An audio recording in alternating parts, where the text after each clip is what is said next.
ಒಂದು ಹಂತದಲ್ಲಿ ನನ್ನ ಆಗಮನದ ಉದ್ದೇಶ ಈಡೇರಿದಂತದ್ದು. ಹಸ್ತಿನಾವತಿಯ ಸಿಂಹಾಸನದಲ್ಲಿ ಧರ್ಮರಾಜ ರಾರಾಜಿಸ್ತಾ ಇದ್ದಾನೆ. ಈ ಪ್ರಪಂಚಕ್ಕೆ ಒಂದು ಧರ್ಮ ಸಿಂಹಾಸನ ಎನ್ನುವ ರೀತಿಯಲ್ಲಿ ಆತ ರಾಜ್ಯಭಾರವನ್ನು ನಡೆಸ್ತಾ ಇದ್ದಾನೆ. ಹೀಗಿರುವಾಗ ಮುಂದಿನ ವಿದ್ಯಮಾನಗಳು ಏನಾಗಬಹುದು ಎನ್ನುವುದಾಗಿ ಹೀಗೆ ಅವಲೋಕಿಸ್ತಾ ಇದ್ದೇನೆ. ಯಾರು ಬರ್ತಾ ಇದ್ದಾರಲ್ಲ, ಯಾರದು?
ಆದ್ರೆ ಏನ್ ಮಾಡೋಣ, ಕಾಲ ಅಂತ ಒಂದು ಸನ್ನಿವೇಶವನ್ನು ನಿರ್ಮಾಣ ಮಾಡಿದ್ದು ಅಲ್ವೋ, ಹಾಗಾಗಿ ಮತ್ತೆ ನೋಡ್ತಾ ಇದ್ದಾರೆ ಇಲ್ಲಿಗೆ ಬಂದಿದೆ.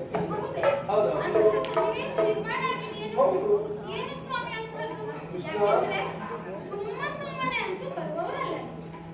ಬರುವುದೇ ಇಲ್ಲ. ಏನೋ ಒಂದು ವಿಚಾರದ ಇಟ್ಟುಕೊಂಡೇ ನನ್ನಲ್ಲಿಗೆ ಬಂದವು.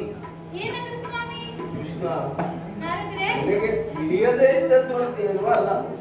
ಯಾಕಂದ್ರೆ ಈ ಲೋಕದಲ್ಲಿ ಕೌರವರು ಪಾಂಡವರು ಎನ್ನುವುದು ಅತಿ ಹೆಚ್ಚು ಪ್ರಚಾರಕ್ಕೆ ಬಂದದಿದ್ರೆ ನಿನ್ನ ಕಾರಣ ಅಲ್ವೇ? ನಿನ್ನ ಬದುಕಿನ ಮೂಲ ಉದ್ದೇಶದಂತೆ ನೀನು ವ್ಯವಹರಿಸುತ್ತಾ ಬಂದದ್ದಿದ್ದರು ಅದಕ್ಕೆ ಒಂದು ನಿರ್ಣಾಯಕ ಆದಂತಹ ಮಾತುಗಳನ್ನು, ವ್ಯವಹಾರವನ್ನು ಅಥವಾ ದೃಶ್ಯ ರೂಪವನ್ನು ನೀವು ಕೊಟ್ಟದಿದ್ದರು ಅದೇ ವಿಷಯದ ಮೇಲೆ ಮತ್ತೆ ನಿನ್ನ ಭಾವನೆಯನ್ನು ಮಾಡಿಕೊಂಡಂತಹ ವ್ಯವಹಾರ ನಾನಿಲ್ಲಿ ಬರುವ ಹಾಗಾಯ್ತು.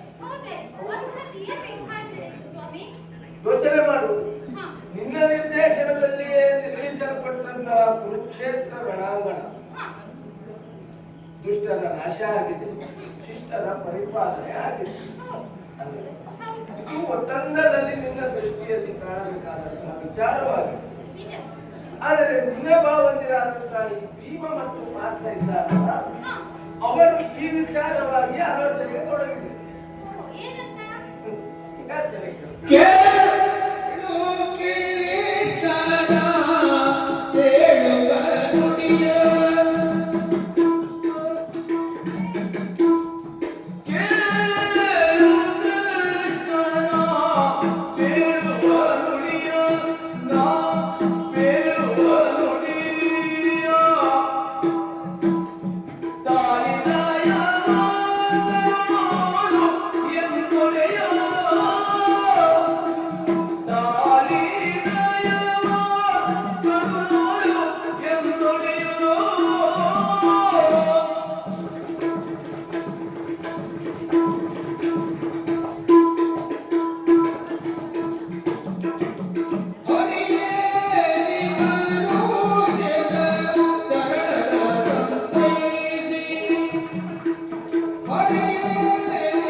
ಅದರಲ್ಲಿಯೇ ತೊಡಗಿಕೊಂಡಿರಬಹುದಾದಂತಹ ನಿನ್ನೆ ಭಾವನೆ ಯಾರು ಪಾರ್ಥ ಮತ್ತು ಯುದ್ಧವನ್ನ ಗೆದ್ದವರು ಯಾರು? ಈ ಪ್ರಶ್ನೆಯನ್ನೇ ಇಟ್ಟುಕೊಂಡು ಪುನಃ ಜಗಳವನ್ನು ಪ್ರಾರಂಭ ಮಾಡಿಕೊಳ್ಳಬೇಕು.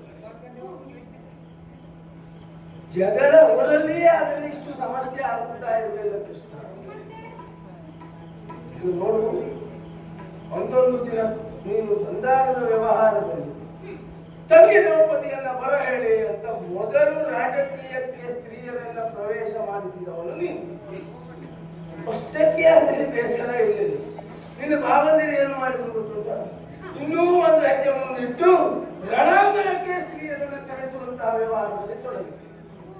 ಮೊದಲು ಭಾರತದಲ್ಲಿ ಭೀಮದಲ್ಲಿ ಉಂಟಾದಂತಹ ಕಲಹ, ಭೀಮ ಸೋತವ ಏನು ಮಾಡಿದ?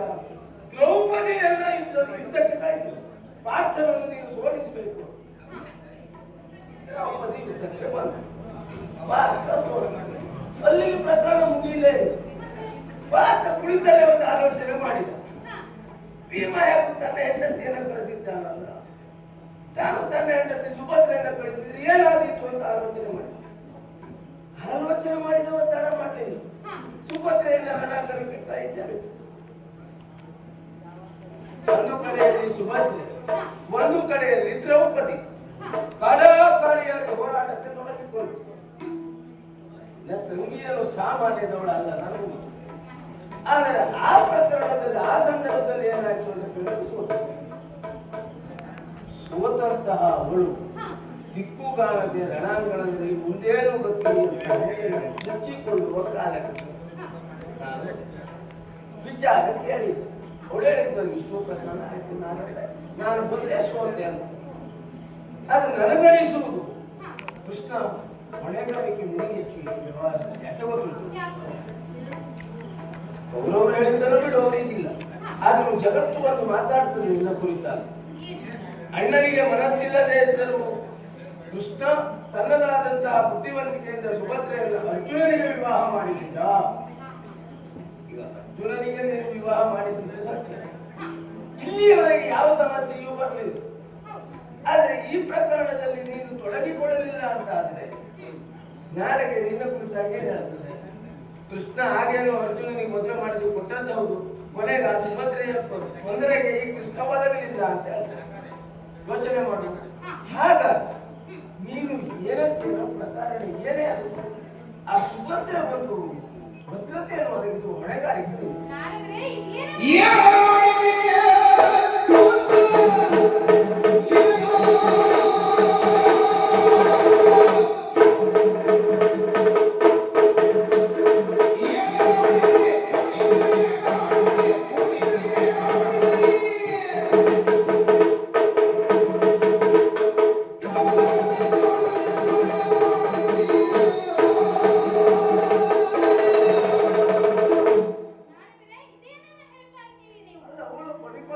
ನೋಡಿ ತಡೆಯುವುದಕ್ಕಾಗದೆ ಅವಳು ಕಣ್ಣೀರನ್ನು ನಾನು ಬರೆಸ್ತೇನೆ ಅಂತ ಹೇಳಿ ನಿನಗೆ ತಿಳಿಸ್ತೇನೆ ಅಂತ ಹೇಳಿ ಇಲ್ಲಿಗೆ ಬಂದಿದ್ದಿಲ್ಲ.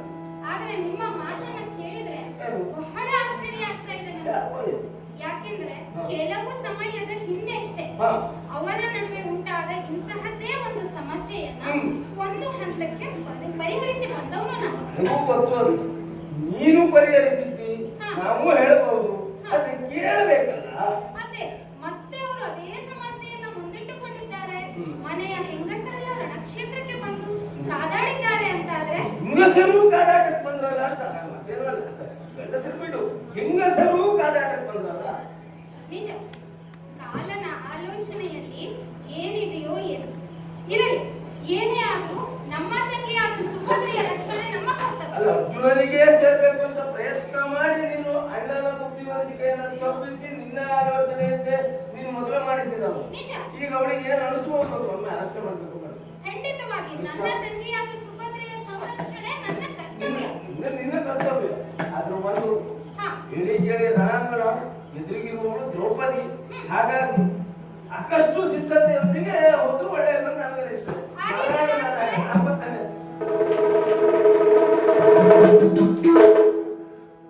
ತಂಗಿಯಾದ ಸುಭದ್ರೆಯ ಸಂರಕ್ಷಣೆ ಮಾಡಬೇಕಾದದ್ದು ನಮ್ಮ ಕರ್ತವ್ಯ. ಹಾಗಾಗಿ ಮೊದಲಾಗಿ ಈ ವಿಷಯವನ್ನ ಅಣ್ಣನಾದ ಬಲರಾಮನಿಗೆ ತಿಳಿಸಬೇಕಾಗಿದೆ.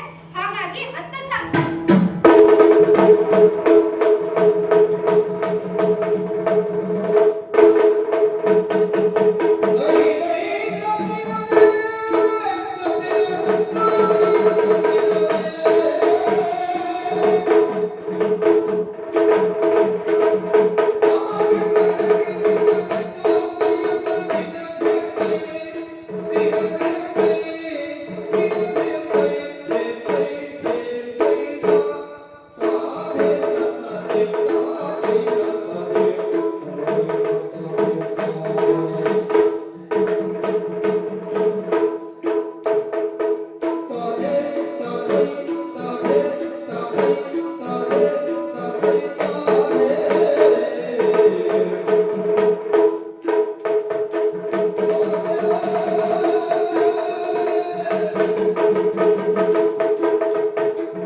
ಇರುವಂತಹ ಸ್ಥಳ ದ್ವಾರಕೆಗೆ ಯಾರೆಂದು ಕೇಳಿದ್ದೀರಿ? ಭಗವಂತ ಅಂತ ಹೇಳಿದ್ದೇವೆ. ನಾನೇ ಸರಿ, ನಾನೇ ಓಲಗನಿದ್ದ ಕಾರಣ ಓಲಗಕ್ಕೆ ಹಲವಾರು ವಿಷಯಗಳುಂಟು. ಸತ್ಯ. ದ್ವಾರಕಾಧೀಶ ಬಲಭದ್ರನಾದ ನಾನು ಇಂದಿನ ಈ ಒಡ್ಡೋಲಗವನ್ನ ನೀಡುತ್ತಾ ಈ ಸಂದರ್ಭದಲ್ಲಿ ಆ ಒಂದು ಸಂದರ್ಭದಲ್ಲಿ ಸಿಂಹಾಸನಾರೂಢವಾಗಿರ ಎಂಬ ಶಾಪವನ್ನು ಪಡೆದವರು ನಾವು. ಅದನ್ನೆಲ್ಲ ಮೆಟ್ಟಿ ನಮ್ಮ ದ್ವಾರಕವನ್ನೇ ನಿರ್ಮಿಸಿ ಎಲ್ಲ ಯಾದವರನ್ನೆಲ್ಲ ಸೇರಿಸಿ ಈ ದ್ವಾರಕೆಯನ್ನ ಆಡಳಿತದ ಚುಕ್ಕಾಣಿಯನ್ನ ಹಿಡಿದು ಈ ಸರ್ವ ಅಧಿಕಾರವನ್ನ ಪಡೆದಂತಹ ಈ ಬಲಭದ್ರನಿದ್ದೇನೆ. ಜೊತೆಗೆ ತಮ್ಮ ಕೃಷ್ಣನಿದ್ದಾನೆ. ಎಂದಿನಂತೆ ಓಲಗವನ್ನ ಇಟ್ಟಿದ್ದೇನೆ. ಓಲಗದ ಸಮಯದಲ್ಲಿ ಕೊಡುವ ಸಂದರ್ಭದಲ್ಲಿ ತಮ್ಮ ಕೃಷ್ಣ ಬರಬೇಕಿತ್ತಲ್ಲ, ತಮ್ಮನ ಕೃಷ್ಣನ ನಿರೀಕ್ಷೆಯಲ್ಲೇ ಇರ್ತೇನೆ.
ಹೌದಣ್ಣ, ಕುರುಕ್ಷೇತ್ರ ಯುದ್ಧವನ್ನ ಗೆದ್ದವರಾರು ಎಂಬುದಕ್ಕೆ ಸಂಬಂಧಿಸಿದಂತೆ ಭೀಮನಿಗೂ ಅರ್ಜುನನಿಗೂ ನಡೆದಂತಹ ವಾದ ರಣಕ್ಷೇತ್ರದಲ್ಲಿ ಮುಂದುವರಿದು ಅವರವರೇ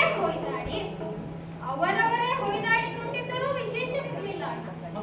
ನಂತರ ಭೀಮನ ಮಡದಿಯಾದಂತಹ ದ್ರೌಪದಿಯು ಅರ್ಜುನನ ಮಡದಿಯಾದ ನಮ್ಮ ತಂಗಿ ಸುಭದ್ರೆಯು ರಣಕ್ಷೇತ್ರಕ್ಕೆ ಬಂದು ಅವರಿಬ್ಬರಲ್ಲಿ ನಡೆದಂತಹ ಯುದ್ಧದಲ್ಲಿ ನಮ್ಮ ತಂಗಿಯಾದಂತಹ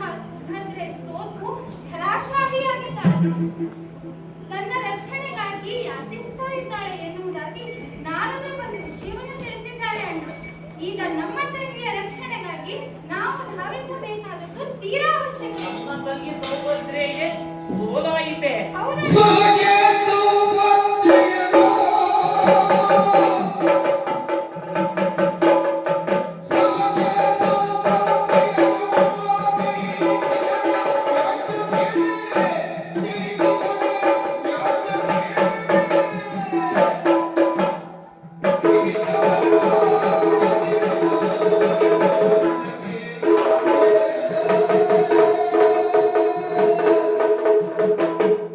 ನನ್ನ ತಂಗಿ ಸೌಭದ್ರೆಗೆ ಸೋಲಾಯಿತೆ.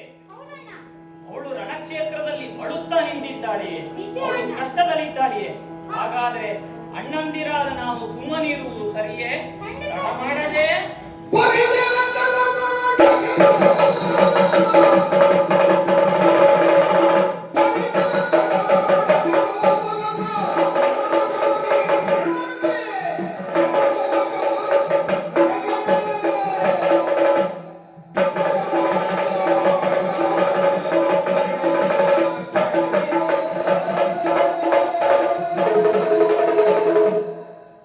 ತಡ ಮಾಡುವುದು ಸರಿಯಲ್ಲ.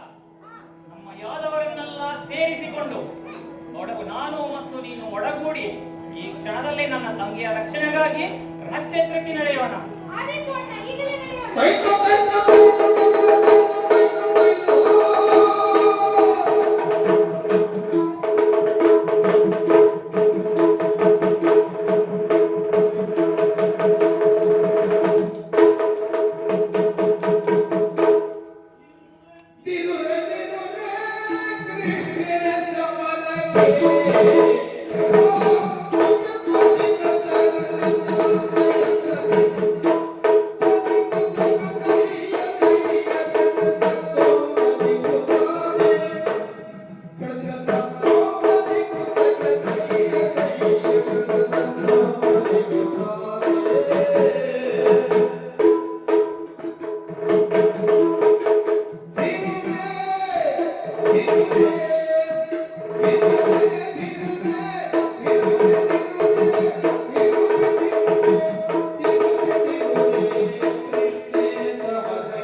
ಎಲ್ಲಾ ನಿನ್ನ ಪಾತ ಎಲ್ಲಾ ಸೈನ್ಯವನ್ನ ಸೋಲಿಸಿ ಅರ್ಜುನನನ್ನ ನನ್ನ ತಂಗಿ ಸೌಭದ್ರೆಯನ್ನ ಸೋಲಿಸಿ ಈಗ ನನ್ನ ಮುಂದೆ ಬಂದು ನಿಂತಿದ್ದೀಯ.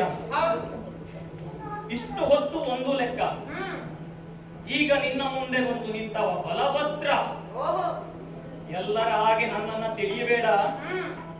ಒಂದು ಮಾತನ್ನ ಹೇಳ್ತೇನೆ, ಒಳ್ಳೆ ಮಾತಿನಿಂದ ಶಸ್ತ್ರ ತ್ಯಾಗ ಮಾಡಿ ಮನೆಗೆ ನಡೆ, ಇಲ್ಲ ಅಂದ್ರೆ ನಿನ್ನ ಗರ್ವಕ್ಕೆ ತಕ್ಕ ಮದ್ದನ್ನ ಇರ್ತೇನೆ. ಬಾ. ನೋಡು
ವೀರನಾಗೆ ವೈಗುಂಡೆ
ಬಂದವರು ಯಾರು?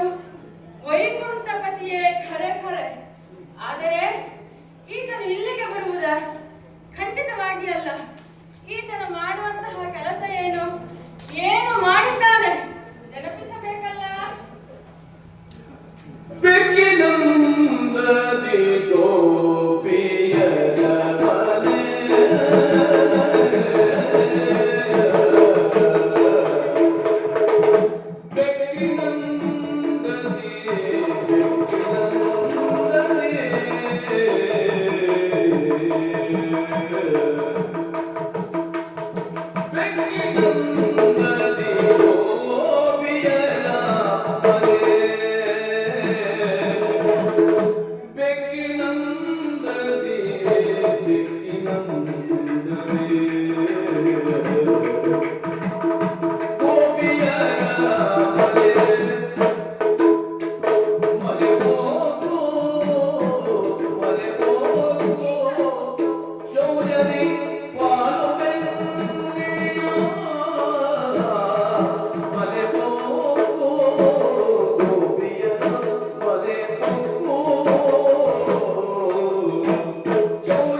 ಮನೆ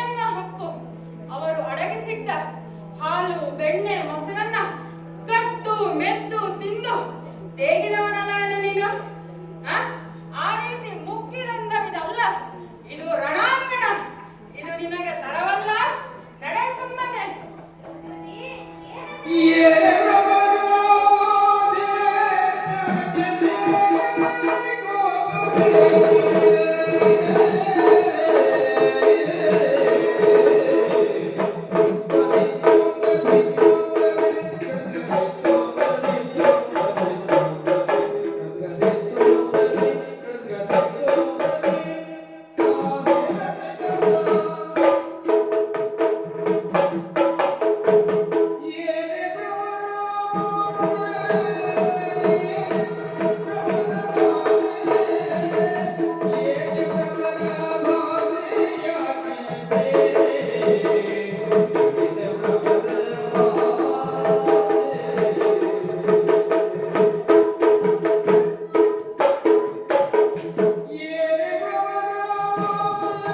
ಈ ಬದುಕಿನಲ್ಲಿ ನೀನು ಕೋಪಗೊಳ್ಳಬಹುದಾದಂತಹ ಅದೆಷ್ಟೋ ಸಂದರ್ಭಗಳು, ಸನ್ನಿವೇಶಗಳು, ಸಂಕಷ್ಟಗಳನ್ನ ಕಂಡವಳು ನೀನು.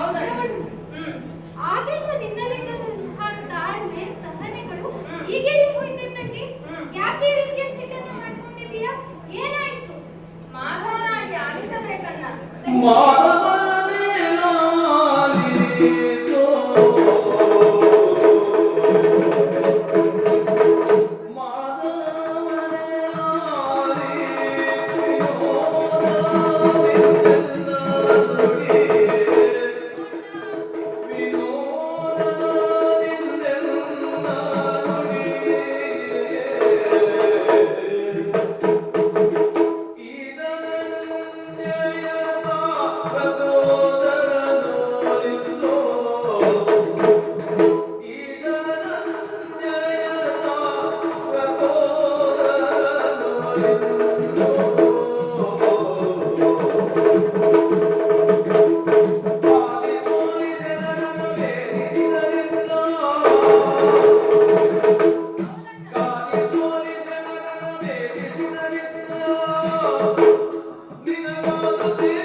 ಅಣ್ಣ, ನೀನೇ ಹೇಳಿದೆಯಲ್ಲ, ಮಾನಕ್ಕೆ ಪ್ರಾಶಸ್ತ್ಯ ಕೊಟ್ಟವಳು ನಾನು ಎಂದು.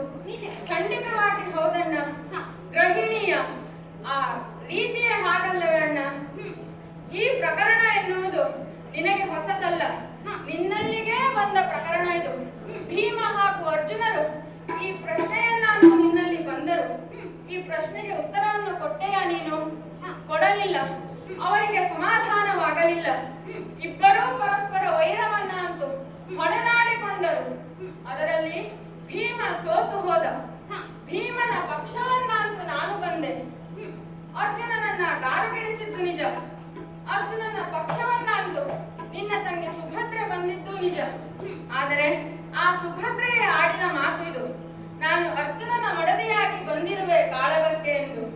ಅಣ್ಣ, ಆ ಸುಭದ್ರೆ ನಾನು ಕೃಷ್ಣನ ತಂಗಿಯಾಗಿ ಬಂದಿದ್ದೇನೆ ಎಂದು ಹೇಳಿದರೆ ಅವಳ ಸುದ್ದಿಗೂ ಹೋಗುತ್ತಿರಲಿಲ್ಲ ಅಣ್ಣ ನಾನು. ಮತ್ತೆ ಆದರೆ ಅವಳಿಗೂ ಬುದ್ಧಿ ಹೇಳಿದೆ, ನೀತಿ ಪಾಠವನ್ನು ಮಾಡಿದೆ. ಈ ಸಮರ ನಿನಗೆ ಒಳಿತಲ್ಲ ಎನ್ನುವ ಹಾಗೆ. ಆಕೆ ಕೇಳಲಿಲ್ಲ. ಸಮರವೇ ನೀತಿ ಎಂದು ಎದುರಾಗಿ ನಿಂತಳು. ಹಾಗಾಗಿ ಹೊಡೆದೆ, ಬಡಿದೆ. ಆದರೆ ಈ ನಮ್ಮ ಅಕ್ಕ ತಂಗಿಯರಲ್ಲಿ ನಡೆದ ಸಮರದಿಂದ ನಿನಗಾದ ಕೊರತೆ ಏನಣ್ಣ? ನಿನಗಾಗಿರುವ ಸಮಸ್ಯೆ ಏನು? ತರುಣಿ, ಯಾಕೆ ಹೀಗೆ ಮಾಡ್ತಾ ಇದ್ದೀಯ? ತರುಣಿರ ಮೇಗೇಳುಗಿಂದೆ ತುರುಳ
ನಿನ್ನ ಮಾನರಕ್ಷಣೆ ಮಾಡಿದಂತಹ ನನ್ನೆದುರಿನಲ್ಲಿಯೂ ನಿನಗೆ ಕೋಪವೇನೆಂದರೆ ಬಿಟ್ಟು ಬಿಡೆ. ಈ ಕೋಪವನ್ನ ಬಿಟ್ಟು ಸಮಾಧಾನದಿಂದಿರು. ಈ ಕೋಪವನ್ನ ತಾಪವನ್ನ ಬಿಟ್ಟು ಬಿಡು. ಅಣ್ಣ, ತಂಗಿ, ಲೆಕ್ಕಾಚಾರದ ಮಾತನಾಡುತ್ತಿದ್ದೀಯಾ? ಹೇಳುತ್ತೇನೆ ಕೇಳು. ವನರೋಗ ನಿನ್ನ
ಅಲ್ಲಿಗೆ ಲೆಕ್ಕಾಚಾರ ಎನ್ನುವುದು ಚುಕ್ತವಾಗಿದೆ. ನಿನ್ನ ಋಣದ ಭಾರ ನನ್ನಲ್ಲಿಲ್ಲ. ಧೈರ್ಯವಿದ್ದರೆ ಇದಿರಾಗು.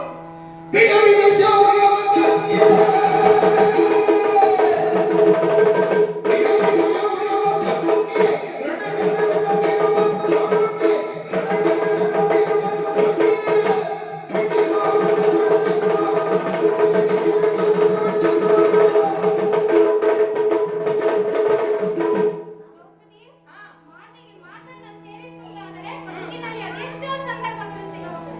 ಆದರೆ ಮಾತನಾಡುವಾಗ ನಾವು ಯಾರು, ನಮ್ಮ ಮಿತಿಯೇನು ಎನ್ನುವುದನ್ನ ಅರಿತಿರಬೇಕು.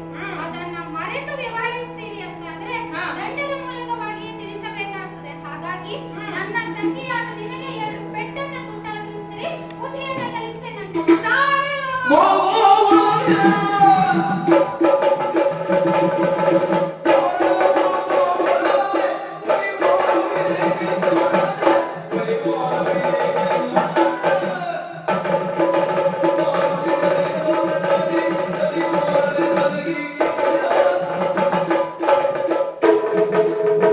ಎಲವಾ ಗೋವಳ, ಸಕಲ ಎದು ಪರಿವಾರವನ್ನ ಕೂಡಿಸಿ ದನ ಮೇಯಿಸುವುದನ್ನು ಬಿಟ್ಟು ನನ್ನೊಡನೆ ರಣಕ್ಕಾಗಿ ಬಂದಿದ್ದೀಯಲ್ಲ. ನಿನ್ನಲ್ಲಿ ಎರಡನೇ ಮಾತಿಲ್ಲ. ಇದಿರಾಗು.